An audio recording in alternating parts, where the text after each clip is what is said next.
Hello, everybody, and welcome to our audience for our panel, What Audience Say They Do, which is, of course, part of Data Echo Culture, Day 3. It's a huge pleasure to be your moderator today. I am the President Emerita of OCAD University. My name is Sara Diamond, and we are, of course, one of the originators and organizers of this wonderful conference. So just to give you a little bit of an overview of our theme today, we're going to be looking at different tools and ways of understanding how audiences understand themselves. And our panelists will share their wisdom with you. If you do want to join the conversation on social media, it's a hashtag Data Echo Culture. We have simultaneous interpretation for the session. Please select your language, French or English, by clicking on the options at the top of the video screen. I'm going to now share an Indigenous land acknowledgement with you. Although we meet today on a virtual platform, I'd like to take a moment to acknowledge the importance of the lands which we each call home from coast to coast to coast in Canada. We acknowledge the ancestral and unceded territory of the Inuit, the Métis, and First Nations people that call this land home. I'm currently in Toronto, which is in the traditional territory of the Mississauga of the Credit, the Haudenosaunee, the Anishinaabe, and the Huron-Wendat. Also a city that is a welcoming home to the Métis and Inuit from all over Canada. Please join me to acknowledge the values, perspectives, languages, and cultures which can guide and inspire us, the role of Indigenous people as guardians and stewards of our lands, and consider how we can each, in our own way, move forward in a spirit of reconciliation and collaboration. So we have great talent today to share their knowledge with you. Christian Sénéchal is the Director General of Les Arts de la Ville, and he has a long history with working with arts and culture in Canada. He's also an artist and a producer, and he has led artistic enterprises in a number of projects from 2011 to 2018. He was the director of the Centre National of Dance Therapy of the Grand Ballet Canadien in Montreal. And that was a wonderful, it is a wonderful initiative. He also has been very involved with volunteer organizations as l'Association des Victimes d'Infections Nosocomiales. And he's also a participant in research at the associé Montreal, looking at the financial crisis of the art sector and looking at strategies there. So those are just a little bit of a sample of his talent. André Turcotte is the associate director at Navigator, and he spent 25 years in research in public opinion and public affairs. During this time, he's also looked at various kinds of perspectives. He he was a researcher and leader in the chief of research at the Rapport Gallup in Canada. He's also done a lot of work in looking at political opinion polls, and he also has looked at large enterprise in the sector, in the private sector, and the sort of impact of polling there, as well as with the public sector. He spent some very important time as the head of research and audience development at Société Radio-Canada, of course, the CBC in terms of those of us who speak English. And then Vera Allmanritter, the head of the Institute for Research on Cultural Participation. She heads this institute, was founded in 2020 as a division of the Foundation for Cultural Further Education and Advice in Berlin. She also worked as a scientific project manager of a research project funded by the Senate Department for Culture in Europe in Berlin in cooperation with Visit Berlin and the Institute for Museum Research. She's worked at the Jewish Museum in Berlin, was coordinator at the Center for Audience Development at the Freie Universität of Berlin, and has also been a freelance cultural manager for many years. So all three of them have a great academic research backgrounds, but also have worked across industry in understanding the role of different kinds of instruments. So starting with something very basic, How do you define qualitative data? And what are the sources, some of the sources of qualitative data that are relevant in relationship to audience analysis? And Christian, we're going to start with you.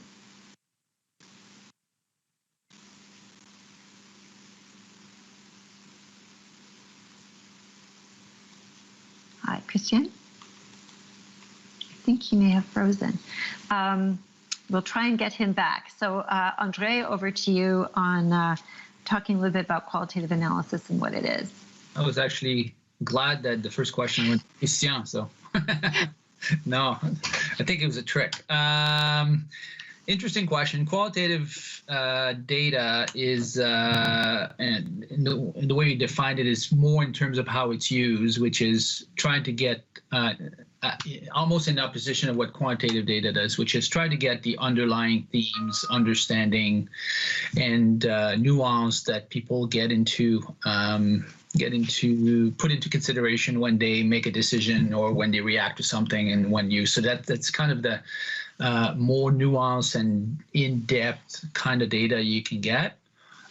Traditionally, the tools to gather qualitative data that most people are familiar with would be like focus group, for example, which I think everybody has heard of, as well as in-depth interviews, triad, those kind of things. But I think there's an interesting new development that I think was already starting before COVID, but really the necessity or reality of being at home all the time and trying to continue to do research kind of pushed that ahead in terms of these very sophisticated online tools that allow for type of focus groups. But I'm really excited. We've used it a few times. I'm very excited with the capability of these things, because you could really get, first of all, there's no geography anymore. Like, you could have groups so diverse at the same time that it's fascinating. You're not restricted to having to have a group in Toronto and then Montreal. So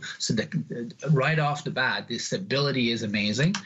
And you can do really nice collage or kind of semiotics kind of exercise online, which is quite fascinating. So quite excited about the new development, but that's kind of the overview of what qualitative, regardless of the tools, qualitative remains what it is, which is this nuanced kind of data that we use. Yeah, so just to ask you a little bit, you mentioned semiotic analysis online. Just bring all of our audience into what you mean by that. Well, semiotics is a very old, well-established type of analysis that kind of start with the premise that people have a lot of difficulties articulating why they do the things they do. So they react to symbols and signs, and lots of the time things that they don't really fully intellectualize. So they react to symbols, and so in the context of online, you could really expose people to signs and symbols and get their reactions automatically without really going through the intellectualization aspect that quantitative analysis kind of force on the process just because of its nature. So again, it's something that was done. It's been done for a long time. Lots of people have been successful at it. But again, I like the ability of putting pictures and having people do collage and these kind of things that you could do online. You drag and drop and all these kind of very cool tools that kind of enhance the experience. Great, that's really helpful. Thank you. So Vera, over to you for how you think about and you define qualitative data and some of how you understand sources. Yeah, thank you for the question. Actually, I think I can't really add anything smarter about the definition than André already did, but maybe a small example where it could be really helpful, because sometimes you want to know something by potential visitors, and the first reflex is I just do a quantitative study and that's it. The results will help me. And I have one example where you can see it doesn't really work. We tested one survey question about something that a lot of cultural institutions want to know, how much a ticket could cost. So how much would people pay for a ticket? And we used two ways to find it out. The one way was to ask a quantitative question like that and ask people for amount of money. And then we had an average price of all the people answering the question. And it was for spoken theatre, and it was around 20 to 30 euro for one ticket. Doesn't mean that people really would pay it, but what was much more interesting was, in the end, we used qualitative interviews to better understand how people answered that question.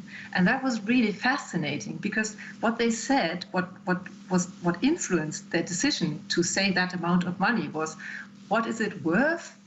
How much money do I have? What do I think the production costs? What would be a respectful price, thinking of the artist? How much money does the institution need to further exist? What does it normally cost, as far as I know? Could I give them a bit more to support them in general, etc., etc., etc.? And then you can see that this average price between 20 and 30 euro, which sounds smart at the beginning, doesn't work at all. You can't work with that price as a spoken theatre. It doesn't help you to develop a pricing system. And I think that's a really good example where sometimes you have limitations in quantitative studies and qualitative study. It really helps to better understand how to really answer your question, how to deal with your issues, how to solve questions that you already have. Well, the data from that questionnaire can help you in terms of marketing and segmentation, because you know that you've got audience members who, because they support the organization, are willing to put more in, and you know others who, are really looking at a sort of evaluation of worth, and they're very different segments, right? So I think that it's really interesting to see, and we'll talk more about this, about how qualitative data can kind of migrate into different kinds of decision points for organizations. So welcome back, Christian. We really missed you. And we're on our question of talking about how to define qualitative data, and if you could give us your view on that, but then also some of the sources of that data that you've used that you find valuable.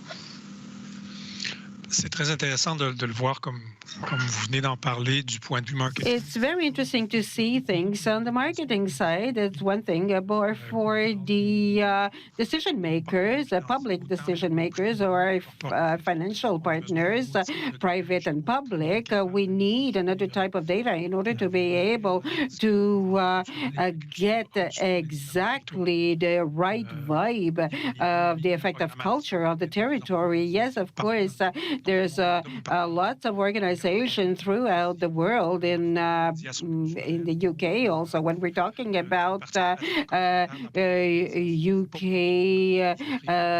management and so on. It's not only by just selling tickets that we're going to know things specifically, but there are different sources for the qualitative data that are very interesting. For example, by testimonials and others.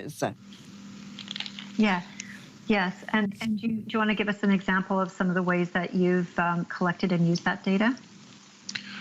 Ça peut se faire de différentes façons. It could be done in a different way through research program, amongst others. Uniquement au niveau. And solely at the level of. J'étais au centre de danse-thérapie, il y avait beaucoup. When I was at the dance therapy center, we had adapted dances. We had a standardized form for professors asking 2 or 3 questions at the end of each class. For example, it gave us an assessment and evolution of the learning by the people and by the persons who were accompanying, and what was the perception of the parents at home, what they were doing at home, did the child practice dance therapy at home, and so on. Really looking at how the experience was transformative, and both testimonials from, as you said, the parents, but potentially students as well.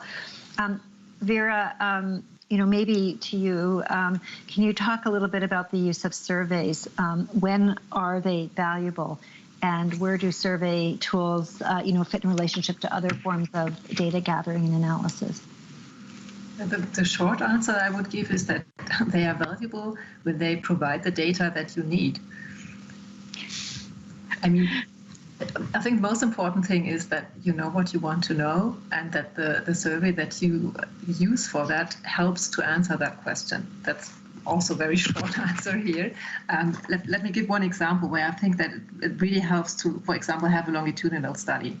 If you want to compare your results as a cultural institution with others and over time, then you better know how your own development is and how it is in comparison to others. And for this, you definitely need quantitative data, and you need it for a longer time. Otherwise, you just can't see it. If you only have one study saying that's the status quo now, you probably know the status quo now, but you will never know if anything that you do, knowing that status quo, changed things over time.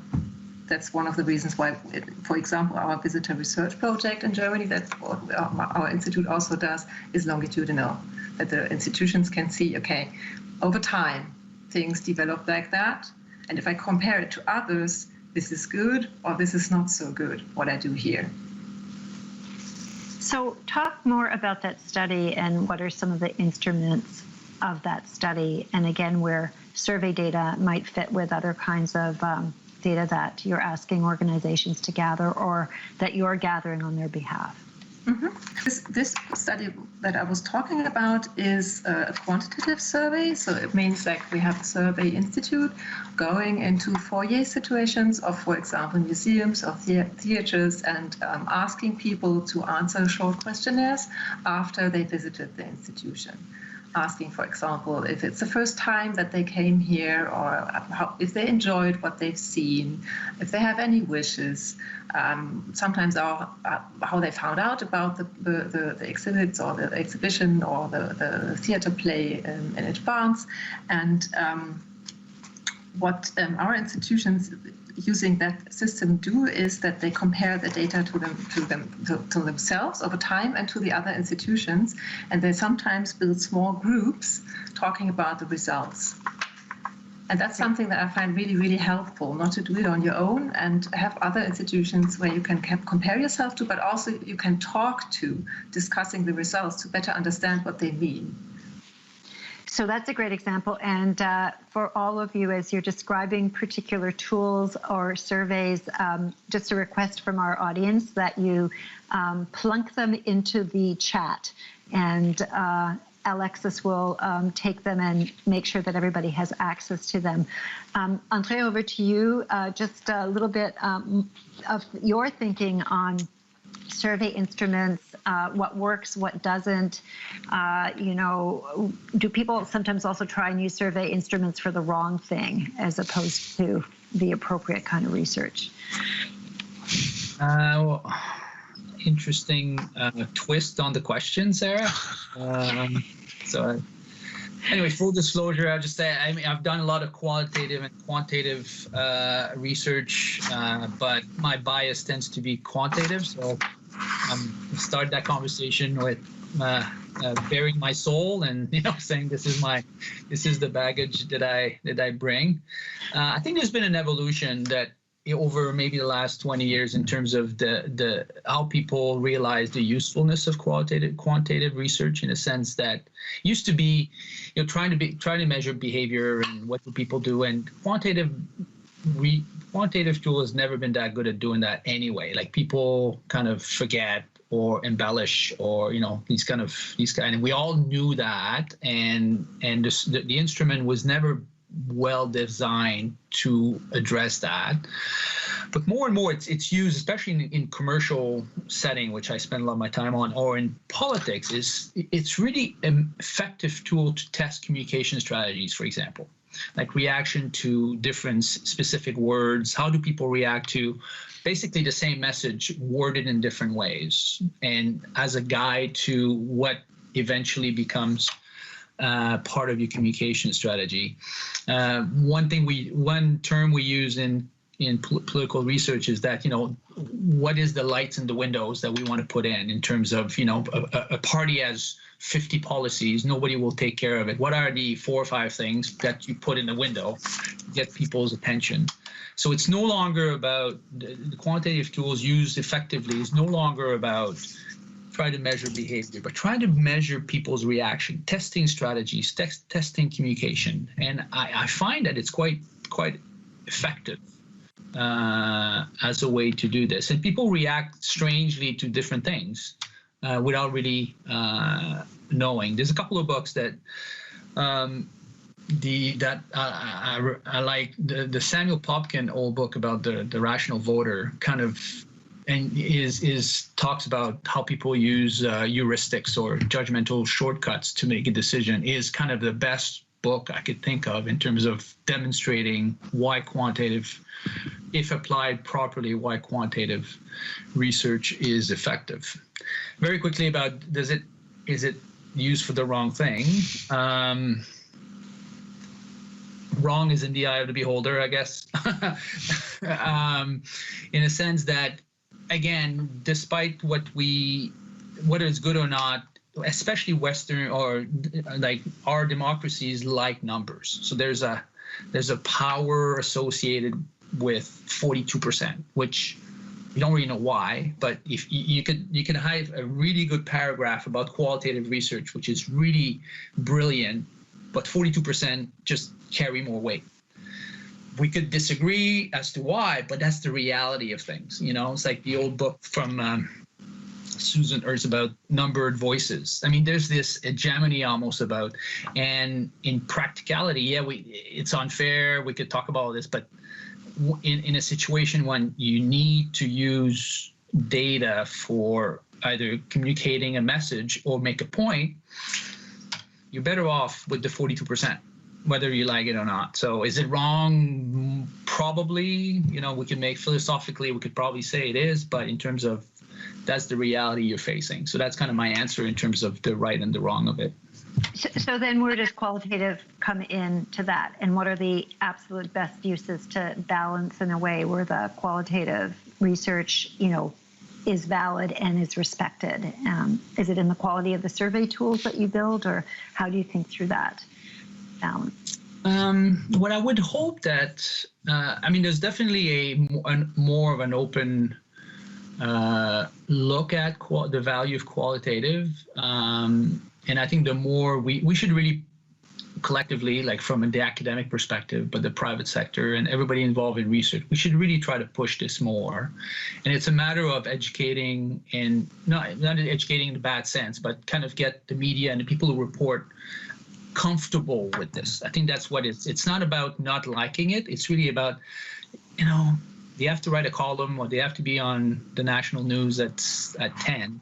How do you report that? And I think we have a role as people who understand the value of qualitative research to try to make people who are reporting or using qualitative research more comfortable in doing so. That's kind of, I think it's a lofty goal, but I think it would be important as a project. Great. So Christian, to sort of pick up a little bit on this, but to actually maybe give us, your views, but also some more great case studies in your work and how you've built effective surveys and used qualitative research to move decisions forward or strategy or just, build audience capacity when you've been working in the cultural sector. C'est vraiment intéressant ce que M. Turcotte aussi. What Mr. Turcotte said is very interesting. I would like to specify something to Mr. Turcotte regarding the previous question. Without saying if you're using for the good or wrong reasons, what is the ultimate goal?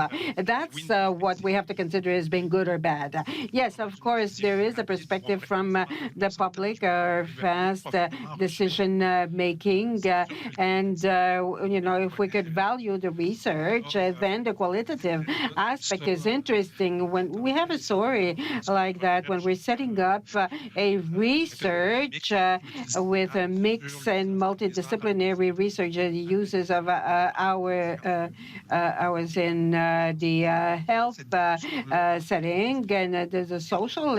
So there was a question between qualitative and quantitative information. the neuropsychologist who took a look at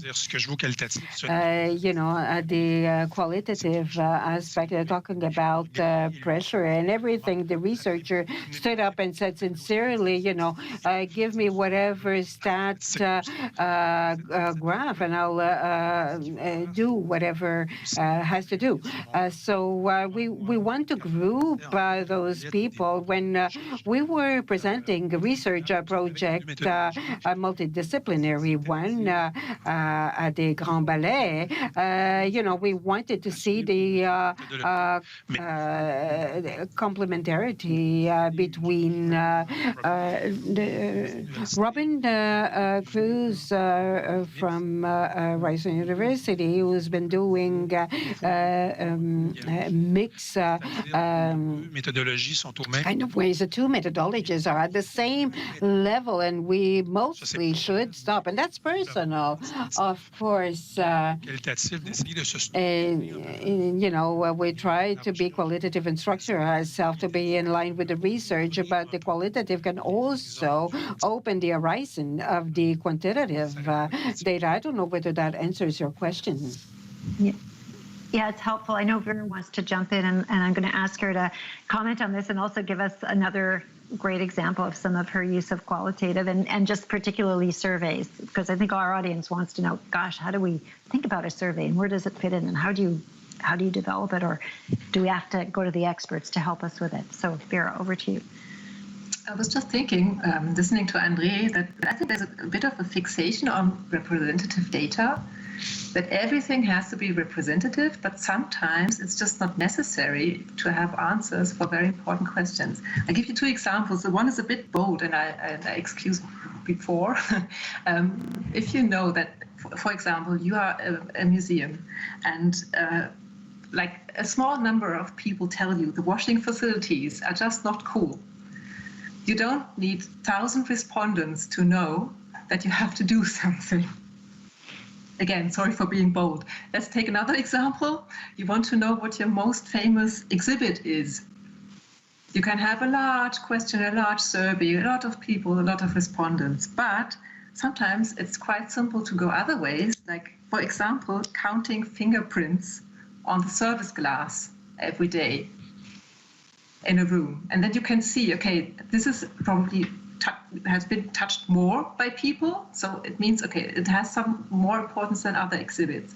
It doesn't help to answer the whole question. It helps to have other sources as well, but it's an indicator, and of course it's not representative, but it still helps you. So those are great examples. Can you just talk a little bit about survey design and, how you think about that, Vera? And, are there standards there, or is it based on the particular research question or context? You mean a little bit like how to do a good survey, or? Yeah. How to think this through. Oh my God. This is more a question we could talk about a whole day, Well, we've got a few minutes. I can try. I hope my colleagues help me. Oh, they will.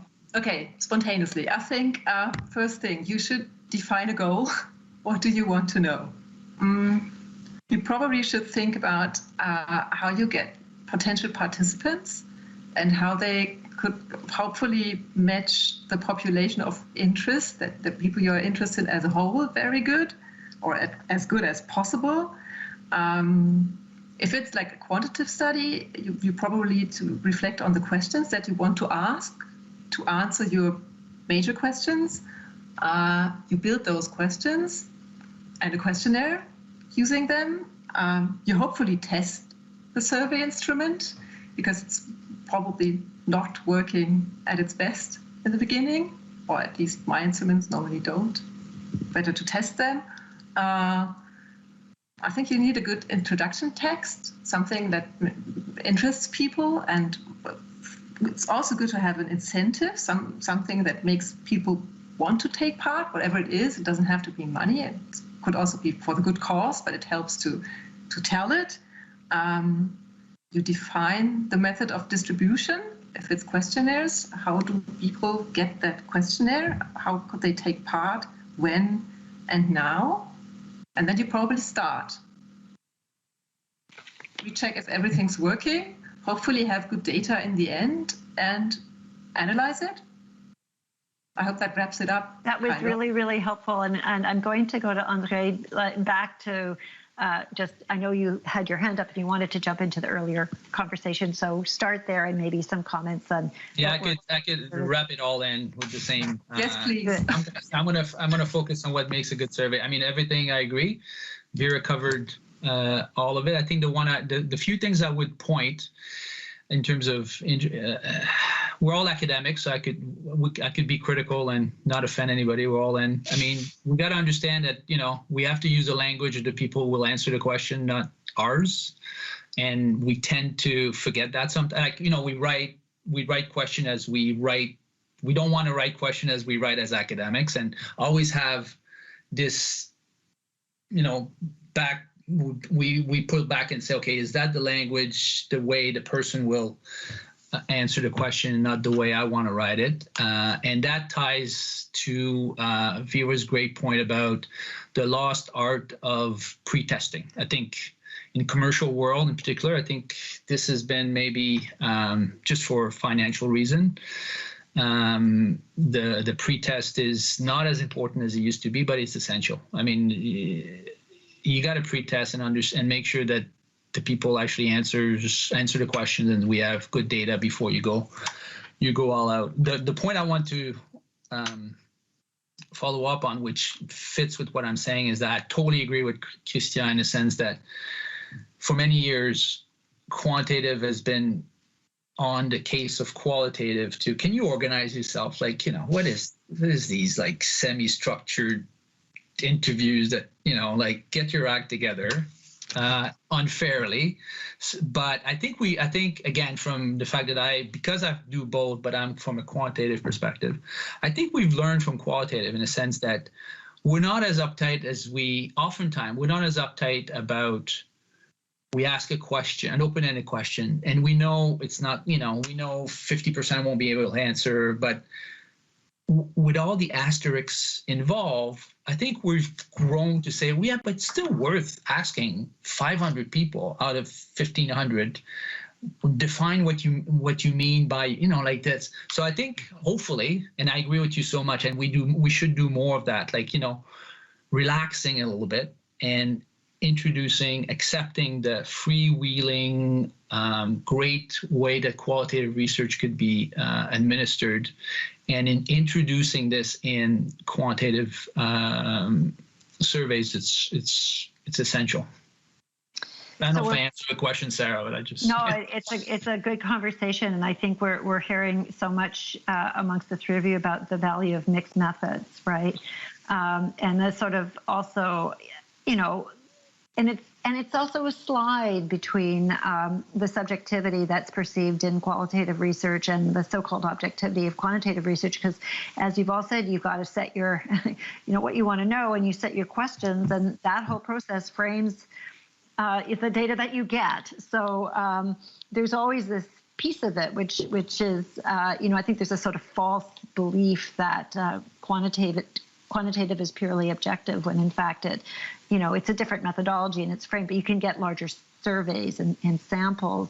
I don't know, Christian, if you could talk a little bit about how to take data that might come from, one set of research results and port it to others. What are the opportunities to do that? Does every survey have to be discrete in its own right? Or can we, in fact, cross-correlate and move data across as we're doing this kind of learning about audiences? I think ideally we should cross those data. The main issue, and Vera mentioned it at the beginning, when I got disconnected, it's the importance of entering common data.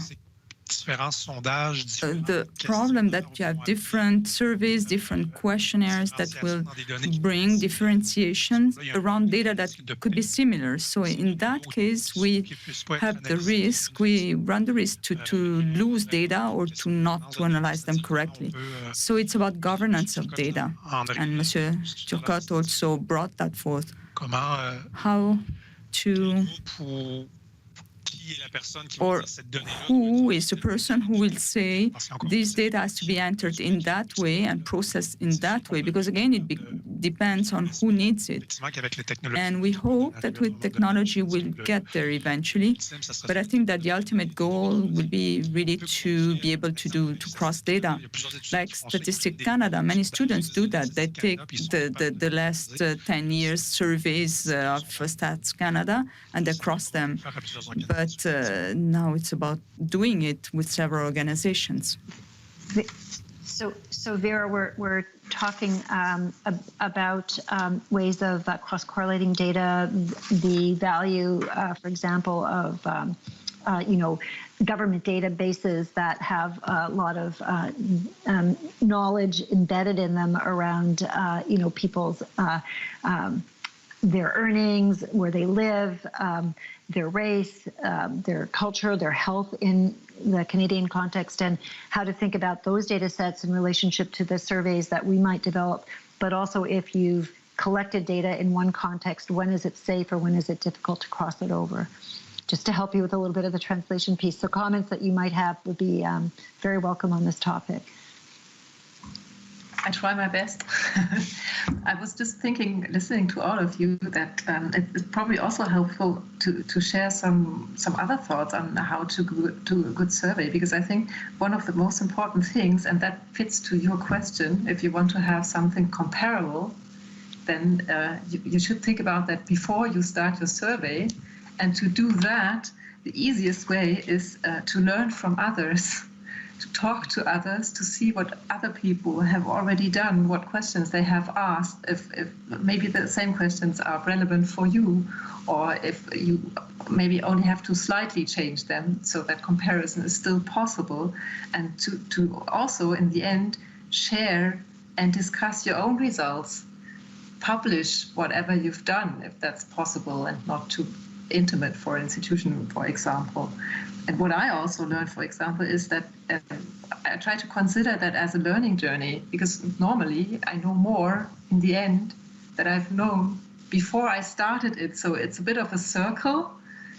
When you finish a study, it's probably the start of the next one. Great, thank you. André, any comments on this in terms of correlating data and some sources that you can find that aren't in your surveys that are valuable to you? Yeah, it's an interesting panel, because I'm questioning a lot of the things that I've done now. And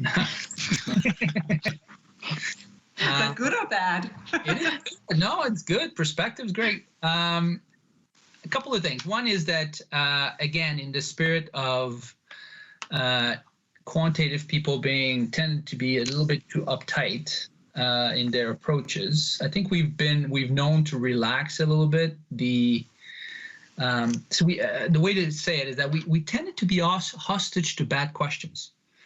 Like, somebody wrote a question in 1972, and for some reason we felt we have to keep it. We all agree collectively it's a bad question, but for some reason we're so uptight about any change that we think it's no longer valuable, that over the last 10 years I said, oh no, I think you could just legitimately explain that the origin of the question and offer a plausible explanation as to why you think changes should be made to the question. And when you report it, you make total disclosure about what you've done, but I don't think that will actually diminish the quality of what you've done. I think it's just like, I think we have to be a bit more relaxed about those things, because then we end up replicating bad research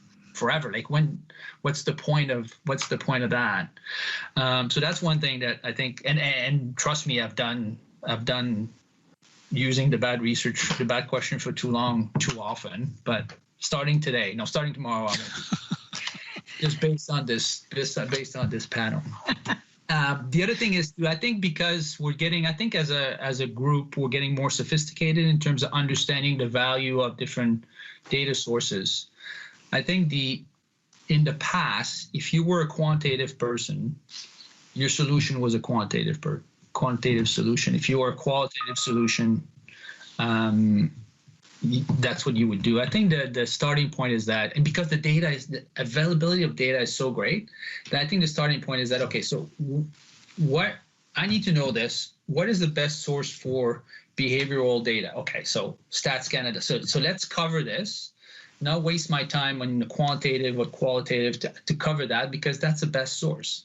And I think you get to a better product or a better research approach if you don't start from, this is my tradition, I'm going to defend it, and that's the only thing I could do. I think that's a better way to get to integrating all the data that you need. Yeah. And it becomes extremely important when you're looking at shifts in categories, for example. So that's another one where it becomes very difficult, and there's a whole deep conversation happening across the 3 days about issues of how race is described, how Indigenous identity is described, and ontologies that were created, even 5 years ago, how gender is described. The Stats Canada data on cultural consumption has a binary, I've worked a lot with that data, has a binary definition of gender, and it's very problematic. So, the ability to kind of, André, it's sort of a parallel of changing the ontologies to say, well, this is like that now, is, I think, very important as we move forward, whether it's qualitative or quantitative data that we're looking at. So, and then for the longitudinal studies, I don't know, Vera, if you want to jump in here too, it's a really interesting challenge. Like, what are your base questions that you're going to re-ask? But what did you learn from the study? That means you actually have to ask different questions, or even questions in a different way. So I don't know whether, Vera, if you want to talk a little bit about the sort of shifting landscape as we know more about culture, know more about audiences, and know more about demographics too. It's quite similar to what André said. I think, as I said, it's a learning journey. You start somewhere and you try to ask it the best way that you know at that time, and then hopefully science moves on, and sometimes later, or using the data or by scientists, okay, there's probably a better way to ask it. And the challenge is, as André already said, that you have to be brave enough to change the question then, because you probably have some discussions about it. Why did you change it? And does it have to be changed? And what does that mean? Can I compare my old data with the new data then? But if you think about it the other way around, you had that gender question actually. It's just not an option to ignore that. You have to change it. We have. I wish I had that. I used that example. That's the perfect example. Like, you can't be hostage to the binary gender question. Like, you could be stubborn if you want, but at some point, you have to change. And of course, there'll be a caveat in saying you've changed the gender question, but it's inevitable. So that's a good example in terms of not being stuck in your ways to the extent that you become irrelevant. Thank you. Both of you, we have a great question, which I'm going to throw to Christiane from the audience. Could the experts speak a little bit on the importance of self-awareness in data gathering and interpretation? So understanding your own biases. So Christiane, this is one of the big social science debates, of course, of the late 20th and early 21st century. So over to you to take on that one. Can you repeat the question? Yeah. Can you speak a bit about the importance of self-awareness? In other words, going into the research process, understanding your own position and potential bias as you're gathering data and as you're interpreting this. And if this ports over into talking about AI and the construction of, the kind of analytics on top of databases that we might create, but I don't think we're going to go there. But I think it's an interesting question. It's a very good question, and I think that Je switch en anglais, désolé. C'est une question qui est and it's a question particularly relevant. And one of the reasons on aime la vie, why we love life is the fact that research shouldn't be carried out alone by ourselves. And that's the way I tackled research in my practice. Even though I'm not a formal researcher, I'm more on the field, according to the projects that we did, but I always based my research on partnerships. So making sure that the qualitative and quantitative be represented, but at the same time, if we want to define what a culture for the development of territory is important, I need around the people who are for and people who are against, so that I get both perspectives, so that I develop the right questions and I have a good representativity to begin with. Sometimes it might be more costly and more challenging. From the methodological point of view, it might be extremely challenging.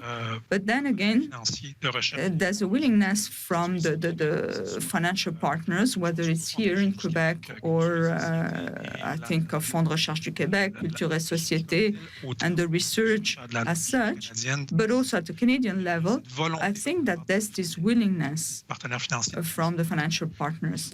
So I think we have to go in that direction. Great, thank you. Any comments from Vera or André on this question? The sort of sense of how to position yourself in data collection? Maybe only saying, because I've got some of it, Christian, only saying that you probably should be careful to not do research on and better do research with. That helps to realize where you have blank parts. Yeah. And André, your view, I mean, you develop research in incredibly complex contexts where, you know, you have stakeholders, but they want to know about their stakeholders. And how does one think through this kind of question of, you know, how one effectively engages users within the process?